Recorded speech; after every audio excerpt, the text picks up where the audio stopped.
የሰጠች ያካፈለች መስጂድ ትሰሩ ዘንድ የፈቀደች ሁሉን ሰጣ አብራ ያስጠጋች ህሪት ስንዱ እመቤት የአማናዊት ኪዳን የአዲስ ኪዳን ክሩብ የተባለችዋ ቤተክርስቲያን ናት። እርሷ ናት። ይችን ቤተክርስቲያን በእንግድነት አብረን በወንድማማችነት በትናንቱ ልዛ በትናንቱ ሐሳብ በትናንቱ ፍቅር እንኑር ከሆነ አዎ እንኑር። የሆነን ነገሬን እንፈልጋቸዋለን ልናጠፋ ነው እናንተ ግን እንዳልሰማ ዝም በሉ ካላችሁን ግን ዝም አንልም። ለምን? ጥፍሬን ጣቴን እየቆረጥከኝ ዝም ል ዘንድ አግባብ አይደለምና። እሱ ጣቴ ነው፣ አንተም ጥፍሬ ነህ። ጣት ከአካል ከደም ጋር የተያዘ ነው። ጥፍር ከደም የተለየ ነው። ጥፍር ሲቆርጡት ከገቡት እንደሚያም ሁሉ አንተም እርሱን ስትቆርጠው ያመኛል። ጥፍር ካልተፈለገ እንደሚቆረጥ አንተም ካልተፈለግ ትቆረጣለህ። አብረህ ትኖር ዘንድ ከሻህ ግን በውስጥ የያዝከውን ጥፍር ቆሻሻ በውስጡ ከሌለው አብረው ይኖራል። በውስጣችሁ የያዛችሁትን የቆሸሻ አስተሳሰብ፣ የመግደል፣ የዝሙት፣ ሰዎችን የማውገዝ የማግለል ክታባችሁን አስወግዱ። አለያም እንደ ትናንቱ አዳፍናችሁ ያዙ። በዚያው በማታውቁት እየተቀራላችሁ አረብ ለአረብ በዛው ኑሩ። ምርኮኞቹ ናችሁ፣ የህሊና ምርኮኞች። እናንተ እኮ አረባውያን አይደላችሁም፣ ኢትዮጵያውያን ናችሁ። እምነቱን ከአረብ አመጣችሁት እንጂ ደማችሁ ከኛን የነበረ። ዳሩ ግን ኢትዮጵያዊነትን አልፈልግ ብላችሁ በዛኛው ዓለም ተቀላቅላችሁ ለዘላለም ያኛው ቤት ነው የሚሻለን ካላችሁ ግደሏቸው የሚል ክታብ እያየን ግን ከዚህ በኋላ አናምናችሁም። በፍጹም ግደለው የሚል ጽሑፍ የያዘን ሰው አምኜ እከተል ዘንድ የሚያምን አእምሮ የለኝም፣ ሞትን አልሻምና። ስለዚህ ደግሜ እላለሁ ኢታርመሙ ሎቱ እስከ ይሰር ወእስከ ይሬስቲ ትስብእተ ለኢየሩሳሌም በዲበ ምድር በኢየሩሳሌም ሰላም እስኪመጣ ጤንነቷ እስኪረጋገጥ ድረስ ዝም አልልም ተብሎ ነው በመጽሐፍ የተጻፈው። የኢትዮጵያ ኦርቶዶክስ ተዋሕዶ ቤተክርስቲያን አማናዊ ህልውናዋ እስኪረጋገጥ ዝም አንልም። ዝምታን የምንመርጥ የዋሃንም አይደለንም። ሐሳባችን እንሰጣለን፣ እንወያያለን፣ እንገላለን ከሚል ሐሳብ ውጡ። ይህንን ቃል ስናገር ልገልብጥና ወደኛው ላምጠው። የእኛም ልጆች እንገላለን የምትሉ ሰዎች ካላችሁ ከዚህ ሐሳብ ውስጥ ውጡ። መግደል የመሸነፍ እንጂ የማሸነፍ ምልክት አይደለምና ሙቶ አሸነፈልን እንጂ ገሎ አላሸነፈልንምና አትግደሉ። የኞችም የሚገላችሁንም ጠብቁ፣ የምትገሉም ረፉ። የኛ ሐሳብ የኢትዮጵያ ኦርቶዶክስ ተዋሕዶ ቤተክርስቲያን ድምፅ ይሄ ነው። ሐሳቧ እንዲህ ነው የምትናገረው። ከመዝ ግበሩ ብላን የነገረችን፣ እንደዚህ ስሩ፣ እንደዚህ ተናገሩ ብላን ያስተማረችን። ምንይዘው ይሄን ነው። ማንም ከኛም ይሁን ከዛ የሚገላ አይኑር። መወያየትን የሚሻ ግን ቤቱ ክፍት ነው። ኑ ተወያዩ፣ መጻሕፍት ይገለጹ። ቁርአኑም አለ፣ ቅዱሱ መጽሐፍ ቅዱስም አለ። ሁለቱ በጋራ ይከፈት። በህሊና የሚቀበለው በትክክል ለሰው ልጅ የተጻፈ ሐሳብ የሆነውን ጤነኛውን ሐሳብ ይዘን እርሱን እየመረመርን ወደ በለጠው ሐሳብና ሀገር እንራመዳለን።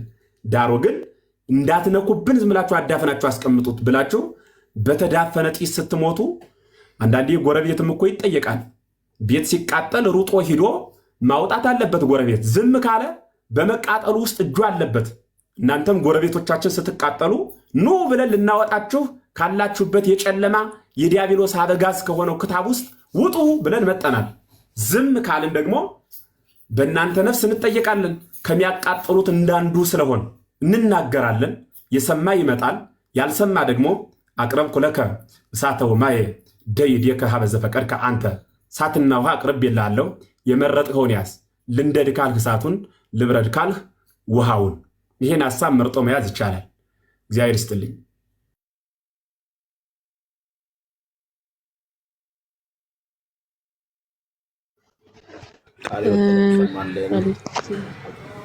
ቃልዮትን ያሰማልን። አባታችን እድሜና ጤና ይስጥልን። ቃልዮት ያሰማልን። መምህር እግዚአብሔር ያክብርልን። ዲያቆን ይቀጥሉ። ምርዬ በእውነት በመውጣት በመግባቶት መድኃኔዓለም በሞገስ ላይ ሞገስ ይጨምር። ወደ ላይ መመረቅ ባይቻልም መቼም እግዚአብሔር ሀገርና ሰውን ያለ ሰው አይተውምና እንኳን ኖሩ፣ እንኳን መጡ፣ እንኳን አወቅኖት በዚህ ተስፋ በሚያስቆርጥ አባት የለበትም፣ ሰው የለበትም። ሐሞት በሚበትን ሐዘን ውስጥ በሚከት ሰዓት እንኳን ተገኙ፣ እንኳን ይህን ድምፅ አሰሙ። በእውነት አሁን ምናልባት ጮክ ብለው ሲናገሩ ለሌሎቹ ይሄ እባካችሁ ጸብ ለማስነሳት ወይም እንትን ለማለት አይደለም። እኛ ያልሞከርነው ነገር የለም በሰላም ለመኖር ያልሞከርነው ነገር የለም። አሁን የሆነው ምንድነው ተብላችሁ ማናችሁ ብትጠየቁ በተለይ ሙስሊሞቹ እኛም እንደናንተ ደንግጠናል። መጽሐፉ እንዲህ አይነት መጽሐፍ እንደሆነ ማናችንም አስበንም አልመንም አናውቅም። ማናችንም ነው የምላችሁ፣ የምሬን ነው የምላችሁ። እኔ ሳድግ በጣም የምንጠነቀቅለት ቢላ ነበር። ለምን? የእስላሙ ቢላ የክርስቲያን ስጋ እንዳይነካ፣ የክርስቲያኑ ቢላ የእስላም ስጋ እንዳይነካ እንኳን ጨክነን ሰው አንገት ላይ ልናሳርፈው ወይ እንኳን ተጨክኖ ሰው ሊታረድበት ይቅርና በቃ ዳቦ እነሱ ጋር የሚጋገረው ዳቦ እንዳያመልጠን፣ እኛ ጋር የሚጋገረው የዓመት በዓል ዳቦ እንዳያመልጥ እንደዛ ነው ያደግነው። ስጋ ባንበላ ወተት እየጠጣን አብረናቸው። ስለዚህ ያ ዘመን አለፈ፣ ያ ጊዜ አለፈ። ብዙ ዘመናት ታግሰናል። ለብዙ ዘመናት በቃ ከተገደሉ በኋላ እየደረስን ቁጭ ብለን አልቅሰን ማቅለብሰን ገዳማቱ ነደው መነኮሳቱ ታርደው ምንም አቅም የሌላቸው ጾም ያደቀቃቸው መነኮሳት ታርደው ዝም ብለን አለፈ። አሁን ደግሞ ወንድማችን በሕይወት አለ፣ ወንድሞቻችን በሕይወት አለ። በጠራራ ፀሐይ አይናችን እያየን እናጥፋቸው ስትሉ የሚያስችል አንጀት የለን። የምር እኛ የምናምነው እንደዚህ ነው። የእግዚአብሔር ፈቃዱ ሆኖ ወንድሞቻችን ይህንን ጽዋ እንዲጠጡ የእግዚአብሔር ፈቃዱ ከሆነ እናንተ ስለቻላችሁ አይደለም፣ ያን ጽዋ እግዚአብሔር እንዲጠጡት ነው፣ ስለፈለገ ነው። ያን ጽዋ ቅዱስ ጳውሎስ ሳኦል እያለ እስጢፋኖስ በድንጋይ ሲወገር ሳኦል ልብስ ያዥ ነበር፣ ቆሞ ያይ ነበር። ያ ፍቅር ግን ጠራው እና እስከ ዛሬ ድረስ ፍቅር ይጠራል። ምክንያቱም እናንተም መጽሐፉ ተተርጉሞ አልሰማችሁትም፣ እንደዚህ ይሆናል ብላችሁ አላሰባችሁም። ነገር ግን እግዚአብሔር ተዋጊ ነው፣ ስሙም እግዚአብሔር ነው። የማይነካውን የማይደፈረውን ለዓለም ቤዛ የሆነውን የፍቅርን ጥግ የሆነውን ኢየሱስ ክርስቶስን መጽሐፍ ቅዱስ ለጻድቅ የሚሞት በጭንቅ የሚገኝበት ዓለም ውስጥ ለኃጢአተኞች የሞተውን ጌታ የሰጣችሁትን ስም ታውቃላችሁ። መጽሐፍ ቅዱስ እኔ እግዚአብሔር ነኝ ክብሬን ለሌላ አልሰጥም ማለት። ስለዚህ እነፎይን አስነሳ። ምን ለመስጠት? ምላሽ ለመስጠት። መልስ ተሰጠ። እኛም እናንተም እንደ እኩል ነው የደነገጥነው። ይህንን እመኑ። እኛም እናንተም ወተን ስላልተናገርን ዲቤት ስታርጉ፣ ለምሳሌ አሁን እኔም ብትወስዱ አንድ ቀን በስህተት እፎይ ቤት ገብቼ አላውቅም። ለምን? መጽሐፉን እያወጣ ሲያነበው በጣም ያስፈራል። እኔ ቁርአን አንብቤ ያለው መቼ? በአውሮፓውያን አቆጣጠር በ2006 በ2007 በ2008 ለምን ጅማ በሻሻ ላይ ካህኑን በመቅደስ ውስጥ በገጀራ ጭፍጭፍ አድርገው ሲገሉት የቀደሰውን ካህን ቤተ መቅደስ ውስጥ ያኔ ያነበብን። ያኔ የነበረው ሰው ማን እንደሆነ ልንገራችሁ።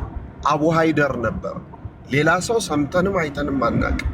ከዛስ ክፋቱን በአንድ ጊዜ ለሌሎቹ አስተላለፈ። የድፍረታቸው ድፍረት እስላምና ክርስቲያን ቤት ብለው ከፈቱ።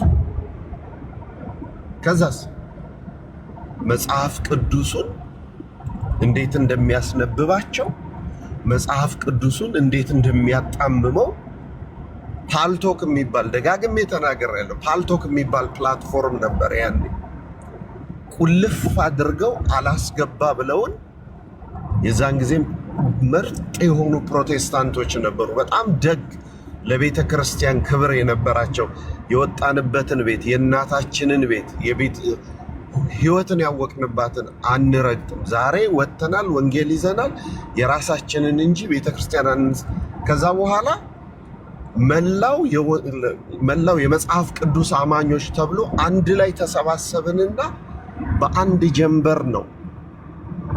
አሁንም ያን ልጅ ባገኘው ነፍሴ የምትፈልገው ልጅ አለ። ክሬድስታር ይባላል በቅጽል ስሙ። እሱ ልጅ ቢመጣ ልነግራችሁ አልችልም። አቡ ሃይደርን ደምን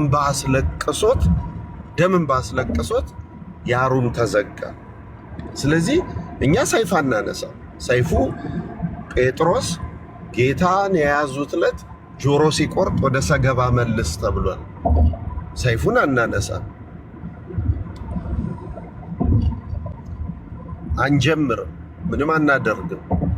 ግን እስከዛሬ ያልጠቀስነውን ጥቅስ ልጥቀስላችሁ።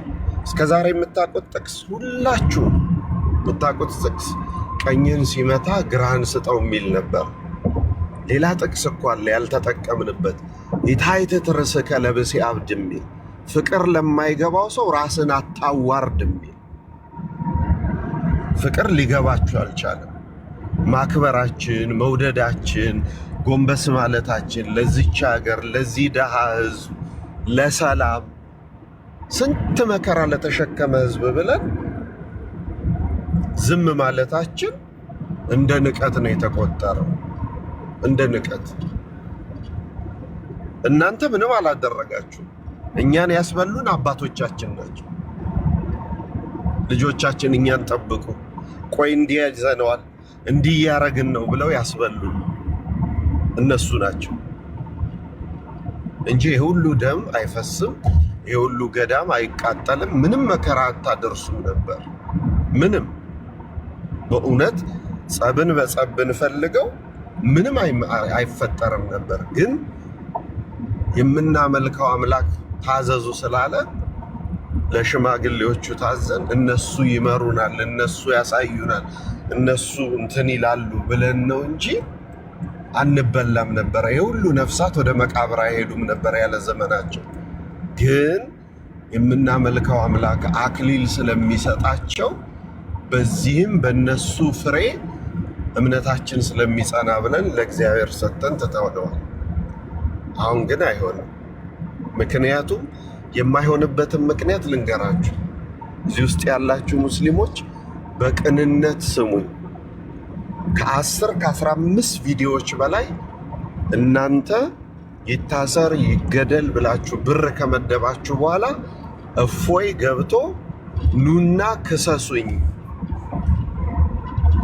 ኑና ክሰሱኝ ያለ መረጃ ያወራሁበትን ነብዩን የሰደብኩበትን ሞጨሞጨ ላለው ይቅርታ ጠይቋል። 2 ቃል ግድፈት ገና እንደመጣ ለሰራቸው ይቅርታ ጠይቋል። አሁን እውነተኛ ሰዎች ከሆናችሁ እውነት እንደምትጻፈው እውነትን የሚወድ አላህ እንደምትሉት የእውነተኛ ሰዎች ከሆናችሁ መጀመሪያ የምታደርጉት ጩኸታችንን አትቀሙ፣ ጩኸታችንን መልሱ። በብርሃን ፍጥነት ይኸው ከመጋቢት 1 ጀምሮ እስካሁን ድረስ እየተሯሯጣችሁ ነው። ምን ለማድረግ? ሰው ሳይሰማ ምን ሳይል ለማስጠፋት። እነዛ ጎረምሶች እስላምን ይወክሉ አይወክሉ አናውቅም። ምክንያቱም እስልምናን የሚወክሉት የምክር ቤቱ ኃላፊዎች እነዛን ልጆች ዝም በሉ ሲሉ አልታዩም። ቪዲዮውን አይተውታል፣ ሁሉን ነገር አይተውታል። ሁሉን ነገር ምንም አላሉ። መጀመሪያ ጩኸታችንን መልሱ። የተሰደበው የኛ አምላክ ነው። ነብዩን የሰደበ የለም፣ አላህን የሰደበ የለም። የተሰደበችው ድንግል ማርያም ናት። የተሰደበችው ቤተክርስቲያን ናት። የተሰደበው እግዚአብሔር ነው። እውነተኛ ሙስሊሞች ካላችሁ ይኸው አሁን እኮ ቴክኖሎጂ ወጥቷል፣ ሁሉም ነገር አለ። እዛ ላይ ግቡና የምትከሱበት ነገር ካለ የምሬን ነው የምላችሁ እፎይ ወደ ኋላ አይልም። ተንበርክኮ ሰግዶ ይቅርታ እንዲጠይቅ እኛው ራሳችን እናደርጋለን። ለህሊናችሁ ከኖራችሁ አንድ ቦታ እናንተ እንዳላችሁት ኢየሱስ ክርስቶስን እመቤታችን እግዚአብሔር እንዳላችሁት አጸያፊ ነገሮች የእናንተ ሰዎች መጽሐፍት አውጥተው እንዳጣመሙት አንድ በመረጃ ያልተናገረው ካለ ሁለተኛ ይሄ የማይሆንበት ምክንያት እያደረጋችሁት ያለው በክፋት ስለሆነ አሁን እናንተ የምትፈልጉት ምክንያት ነው። ምክንያቱም ተቀድተው የወጡት የሰማናቸው ቪዲዮዎች አደናግራቸው፣ መከራቸው እንዳይቆም አድርግ፣ ጫና ፍጠርባቸው፣ አስጨንቃቸው፣ ከዛ እንዲፈሩ አድርጋቸው፣ ወኔያቸውን ስለበው የሚለው የተመካከራችሁት ኦዲዮዎች እጃችን ላይ አለ። ያንን ታሪክ አሁን አትደግሙት። እግዚአብሔር አለ። ከዛ በተረፈ ግን እኛም ዝም አንልም እና ጊዜ ሲያበቃ ሁሉም ነገር ማብቃት አለበት። ከተነቃ ተነቃ ነው በቃ። እስከዛሬ ተወዛግበንላችሁ ነበር። የተወዛገብነው ግን ጠፍቶን ጉልበት ጠፍቶ ወይም ደግሞ ክፋት ጠፍቶ አይደለም። አባቶቻችን አስበልተው ለደረሰው እያንዳንዱ ነገር ተጠያቂ ያልሆኑት 4 ኪሎ ያሉ ሰዎች ናቸው። 4 ኪሎ ያሉ ሰዎች ናቸው። እኔ ደግሜ ልንገራችሁ፣ እኔ እንደዛ አይነት የሞት አዋጅ ሲወጣበት ያልጠበቅኩት ሊቃነ ጳጳሳት የለም። ሹፌራቸውን ልከው ወይ ራሳቸው ሄደው በፈረጅያቸው ሸፍነው ጉያቸው አስቀምጠው የመማፀኛ ከተማ መንበረ ፓትርያርክ ገብቷል በህግ እስኪታይ ድረስ ልጆቼን ምንም አታደርጉም የሚል አባት ነበር የጠበቅኩት፣ ግን አልታደልንም። ስለዚህ ጥሩ የተነቃቁ የእስልምናን ጉዳይ የያዙ ባለስልጣኖች አሏችሁ። ግን ይህንን ለበጎ ብትጠቀሙበት እና መጽሐፋችሁን ማረም ብትችሉ ማስተካከል ብትችሉ እኛ ከእናንተ ጋር ምንም ችግር የለም። ማንም ከእናንተ ጋር ችግር ያለው የለም። ግን ደግሜ የምነግራችሁ ቅድም እንዳልነው መጽሐፉ ሲከፈት እኛም ደንግጠናል። ግን እንዲበቃ ቅድምም ዩቱብ ላይ ሰምቻለሁ። ሃይማኖት በጣም ሴንሲቲቭ ነው። እንዳንተላለቅ ከፈለጋችሁ መፍትሄው ያለው እናንተ እጅ እንጂ እኛ እጅ አይደለም። የምታደርጉትን አቁሙ፣ እንነጋገር ካላችሁ በጠረጴዛ ዙሪያ እንነጋገር። እስልምናውን ምክር ቤት ሰው ያምጣ፣ እኛም እነፎይ እናመጣለን። በተነሳው ነገር ላይ ሴንሲቲቭን ነገር አትንኩብን ከሆነ አትንኩ ነው እንጂ የሰው ቤት አንኳኩቶ በድፍረት ገብቶ በሩን ሰብሮ ገነጣጥሎ በተገነጠለ ቤት ኑር ብሎ ወደ ደህና ቤት እናንተ ልትመለሱ አትችሉም። ያ ግፍ ነው። እስከዛሬ ሰማዕትነት ብለን ነበር። አሁን ግን ስናየው ንቀትና ግፍ እንጂ እንትን አይደለም። ሰላም የሚመጣው በእውነትና በእውነት ብቻ ነው። እውነቱ ደግሞ እናንተ ናችሁ እኛን የበደላችሁት እንጂ እኛ እናንተን አልበደልናችሁ። ቀድማችሁ ስለጨዋችሁ የተበደላችሁ መሰላችሁ። እኔ በጣም ያዘንኩት በአቡበከር ነው። በኡስታዝ አቡበከር አይደለ ስሙ?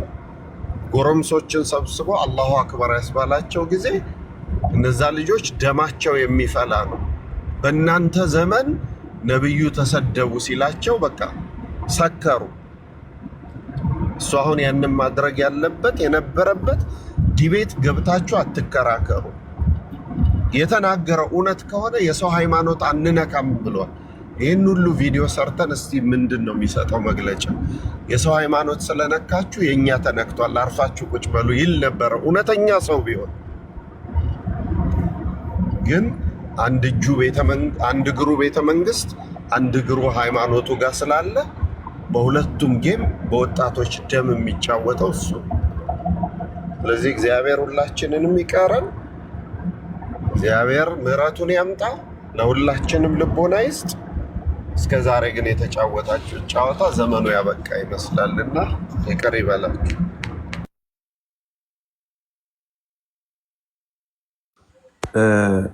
ማማዬ እዚች ጋር አንድ ቪዲዮ ላሳይ፣ ምናልባት የተነሱ ሀሳቦች ቃል ያሰማልን። ዲያቆን እናመሰግናለን። እሺ ማሚ አሳይ። አሁን ከተነሳው ሀሳብ ጋር በቀጥታ የሚያያዝ ስለሆነ አይታችሁታል የሚል ሀሳብ አለኝ። ግን ሪከርድ ማድረግ የምትችሉ ሰዎች ሪከርድ ብታደርጉ አሪፍ ነው። በተለይ ጅማ አካባቢ የዛሬ ስንት ዓመት ነው 2006 አካባቢ በፈረንጆች የተደረገውን ክርስቲያኖች ላይ የተደረገው ጭፍጨፋ ስለተነሳ ከዛ ጋር ተያይዞ አንድ ነገር ማለት እና ደግሞ መምህር ኤፍሬም ቅድም እኛ በሰላም የተቀበልናችሁ ምናምን የሚለውን በስፋት ስላብራሩት እዛች ላይ ትንሽ ማለት እንፈልገው ነገር አለ። እንግዲህ ክርስትና ወይም ደግሞ ክርስቲያኖች በቁጥር ብዙ ሆነን ካለን እና እንግዳ ቢመጣ እንቀበላለን። ያደረግነው ይሄንን ነው። በሰባተኛው ክፍለ ዘመን ቅድም መምህር ኤፍሬም በደንብ አብራርተውታል። አብልተን አጠጥተን ተሰደው ሲመጡ የገዛ የተወለዱበት አካባቢ የገፏቸውን ሰዎች እኛንን እንደ ቤት እንዲሰማቸው አድርገን የተቀበልናቸው። አሁን እነሱ መጥተው ከተደራጁ በኋላና በቁጥር ሲበዙ ግን ከራሳቸው አልፎ የኛ ሃይማኖት ውስጥ ገብተው ለኛ ሃይማኖት ህግና ደንብን ማውጣት ይፈልጋሉ። በሃይማኖታችን ውስጥ ለኛ ህግ መስጠት ይፈልጋሉ። እንዴት? ኦሮምኛ የምትችሉ ሰዎች ካላችሁ እዚህ ውስጥ ይሄንን ትሰማላችሁ። ይሄንን ቪዲዮ በጣም ማሰራጨት አለብን። ይሄን ንግግር የተናገሩ ሰዎች ለህግ መቅረብ ያለባቸው ሰዎች ናቸው። ትክክለኛ አሸባሪነት ይሄ ነው። የሰው ሃይማኖት ውስጥ ገብቶ ለዛ ሃይማኖት ህግና ደንብ ማውጣት። እኔ ለእስልምና ሙስሊሞች ወይ ከዚህ በኋላ እንዲትሉና በሰላም አትኖሯትም፣ ከዚህ በኋላ እንዲህ ነው ሃይማኖታችሁን ፕራክቲስ ማድረግ ያለባችሁ ብዬ ህግ ሳወጣ ይሄኛው ነው ነገር ፍለጋ ባይዘ። እስኪ እንስማቸው ምን እንደሚሉ።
ስለዚህ እንግዲህ እንደሰማችሁት ከዚህ በኋላ ኢየሱስን ኢየሱስ አትበሉ፣ ኢሳ እያላችሁ አብርሃምን ኢብራሂም በሉ፣ ሙሴን ሙሳ በሉ እንጂ በክርስቲያናዊ አጠራር ወይም ደግሞ አብርሃምን አብርሃም፣ ሙሴን ሙሴ፣ ኢየሱስን ኢየሱስ ክርስቶስ ማለት አትችሉም፣ አይፈቀድላችሁም፣ ከኛ ችግር ውስጥ ትገባላችሁ፣ ከእናንተ ጋር አብረን መኖራችን ጥያቄ ውስጥ ይገባል ብለው ማስፈራሪያ እየሰጡ ነው። ተመልከቱ። አሁን እነዚህ ሰዎች ህዝብ ሰብስበው ኮንፈረንስ ነው፣ የሃይማኖት ኮንፈረንስ ነገር ነው ያደረጉት እና እዛ ላይ ምንድነው መፈክር የሚሰጧቸው? ክርስቲያኖች ሙሴን ሙሴ እንዳይሉ፣ አብርሃምን አብርሃም እንዳይሉ፣ ይልቅ ቁርአናዊውን አጠራር እንዲጠቀሙ። አያችሁ፣ ይሄን ካላደረጋችሁ የሞት ድግስ ተደግሶብናል። እዚህ ውስጥ የምትሰሙ በጌታ ወንድሞቻችን እህቶቻችን የሆናችሁ ኦሮሞ ክርስቲያኖች የተደገሰላችሁ ይሄ ነው። የተደገሰልን ይሄ ነው። ኦኬ ምን አገባው እሱ በእኔ ሃይማኖት ውስጥ ገብቶ አብርሃምን እንደውም አብርሃም አይደለም በሚስቱ ስም ጠራለሁ ሳራ እላታለሁ ብዬ ብልስ ሳራ እያልኩ ጠራዋለሁ ብዬ ብልስ ምን አገባው እሱ በእኔ ሃይማኖት? ማን ነው እሱ በእኔ ሃይማኖት ውስጥ ገብቶ ለእኔ ሃይማኖት ህግ የሚያወጣው? እፎይ እኮ በሙስሊሞች ሃይማኖት ውስጥ ገብቶ ለእነሱ ህግ ሊያወጣ አልሞክርም። ጥያቄ ነው የጠየቀው። መጽሐፍ ነው ያነበበው ዲያቆን ሕዝቅያስ ቅድም ብለውታል። የተጻፈ ከታች እኛ ስናወራው እኮ እየተሸማቀቅን ትላልቅ ሰዎች አሉ። አሁን አንዳንድ ጉዳዮችን እዚህ ጋር አውራ ብባል እኔ ማላወራቸው ነገሮች አሉ። ሰዎችን ስለማከብር መምህራንን ስለማከብር በእነሱ ፊት ለማውራት ሼም የሚይዘኝ ማለት ነው። እንደዚህ አሳፋሪ ነገሮችን አውጥቶ አነበበ። አውጥቶ ማንበብ ወንጀል ተብሎ ከተከሰሰ የሰውን ሃይማኖት ውስጥ ገብቶ ህግ ማውጣት እንዲበሉ እንዲህ ካላላችሁ ከኛ ጋር መኖራችሁ ጥያቄ ውስጥ ይገባል ብሎ ህግ ማውጣት ምን የሚሉት ጉልበተኝነትና ድፍረት። ስለዚህ እነዚህን ሰዎች ለህግ ማቅረብ አለብን። በነገራችን ላይ በኦሮሚያ ክልል የምትኖሩ ኦሮምኛ ተናጋሪ እህት ወንድሞቻችን ክርስቲያኖች በዚህ ጉዳይ ላይ በነገራችን ላይ ዝም አትበሉ። በማንነታችሁ ነው እየመጡ ያሉት። በማንነታችን ነው እየመጡ ያሉት። ስለዚህ ፖለቲሳይዝ እንደሚደረግ አውቃለሁ፣ ፖለቲካ እንደሚሰራ አውቃለሁ። ሆኖም ግን የማንደራደርበት ነገር ምንድን ነው? በክርስቶስ አንደራደርም። አፍሪካዊ ልንሆን እንችላለን፣ ኤዥያዊ ልንሆን እንችላለን፣ አሜሪካዊ ልንሆን እንችላለን፣ ህንድ፣ ፓኪስታን፣ የፈለገው አረብ ልንሆን እንችላለን። ግን በክርስቶስ አንደራደርም። በእምነታችን አንደራደርም። የሰው ሃይማኖት ውስጥ ገብተን የሰውን ሃይማኖት አላቦካንም። ስትሰግዱ ከዚህ በኋላ በቀን 5 ነው የምትሰግዱት? አዎ በቀን 8 ጊዜ ስገዱ ብለን ህግ አላወጣንም ለነሱ። ኦኬ ወደ ካባ ዞራችሁ ነው የምትሰግዱት? አዎ ዙሩና ወደ ደቡብ አፍሪካ ዙሩ አላልንም። አይመለከትም። እነሱ ግን ገብተው በእኛ ሃይማኖት ውስጥ ገብተው መጽሐፍ ቅዱሳችንን ለማረም መጽሐፍ ቅዱስ ውስጥ የተሰጠውን ስም የተጻፈውን ስም ትታችሁ ቁርአን ውስጥ ባለው ተጠቀሙ፣ በሱ ተመሩ፣ ካልሆነ ወየውላችሁ እያሉ ነው። ይታያችኋል ይሄ ድፍረት፣ ይታያችኋል ይሄ ጉልበተኝነት። ተጠቂ ያልነበረ እንዴ ሲመስሉ የነበሩት ሰሞኑን ሃይማኖታችን ተሰደበ፣ እኛ አክብረን እየኖርን እኮ ነው የተሰደብነው ሲሉ አልነበር? አሁን እነሱ ምንም ሳይሉ አክብረው እየኖሩ ነው የተሰደቡት። ሲጀመርስ መች ተሰደቡ? ስለዚህ ምንድነው ማለት የፈለኩት በጅማ አካባቢ በተለያዩ አካባቢዎች አሁን በስልጤ ባለፈው ቅርብ ጊዜ በተደጋጋሚ አላየንም? በወራቤ አናይም? በሃላባ አናይም? ክርስቲያኖች ክርስቲያን መሆናቸው አደጋ ሆኖባቸው አላየንም? ያን ህፃን ልጅ እኔ ቪዲዮን ፈልጌ ቆይ እንደውም ስታወሩ ካገኘው አመጣለሁ። ያ ህፃን ልጅ ትምህርት ቤት እንከራከራለን። ህፃን ልጅ ብታዩ ግን በቃ ይበረቱብናል፣ በጉልበት ፀጉራችንን ይልጫሉ፣ ይመቱናል ብሎ ኢንተርቪው የተደረገው ልጅ ታስታውሳላችሁ? ህፃኑ ልጅ ለእምነቱ ጠበቃ ቆሞ የስድስተኛ ነው የአምስተኛ ክፍል ልጅ ትምህርት ቤት ውስጥ እነሱ ስለሚበዙ ስለ ሃይማኖቱ እየተከራከረ እነሱ ስለሚበዙ እየበረቱበት ጉልበተኛ እየሆኑበት አንዳንዶችን ይመታሉ፣ አንዳንዶችን ያሰልማሉ በግድ ምናምን ብሎ ሲናገር ተፈናቅለው ሲኖሩ ለምን? ክርስቲያን ስለሆኑ።